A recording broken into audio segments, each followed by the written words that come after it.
লগতে আমাৰ সৰ্বধৰ্মীয় প্ৰাৰ্থনা চলি থাকিব।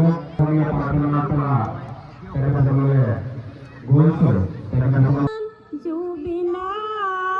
হয়, আজি আমি তিনিচুকীয়াবাসীয়ে তিনিচুকীয়া ITI খেলপথাৰত আমাৰ সকলোৰে প্ৰাণৰ শিল্পী, সকলোৰে শ্ৰদ্ধা মৰমৰ আটাইৰে বুকুৰ আপোন প্ৰয়াত জুবিন গাৰ্গদেৱলৈ আমি এভাগি শ্ৰদ্ধাঞ্জলি অনুষ্ঠান আমি ইয়াত আয়োজন কৰিছোঁ। আৰু ইয়াত সকলো জাতি ধৰ্ম বৰ্ণ নিৰ্বিশেষে সকলো ৰাইজে একত্ৰিত হৈ এই শ্ৰদ্ধাঞ্জলি ভাগ আমি আয়োজন কৰিছোঁ। আৰু ইয়াত আমি বিভিন্ন ধৰণৰ কাৰ্যসূচী আমি ইয়াত সন্নিৱিষ্ট কৰিছিলোঁ। জুবিন গাৰ্গৰ আত্মাৰ শান্তিৰ বাবে তেখেতলোকে প্ৰাৰ্থনা জনাইছে। তাৰ পাছতে আমাৰ দিহানাম আছে, গায়ন বায়ন আছে আৰু কবিসকলে ইয়াত একত্ৰিত হৈ তেখেতলোকে কবিতাৰে তেখেতক স্মৰণ কৰিব।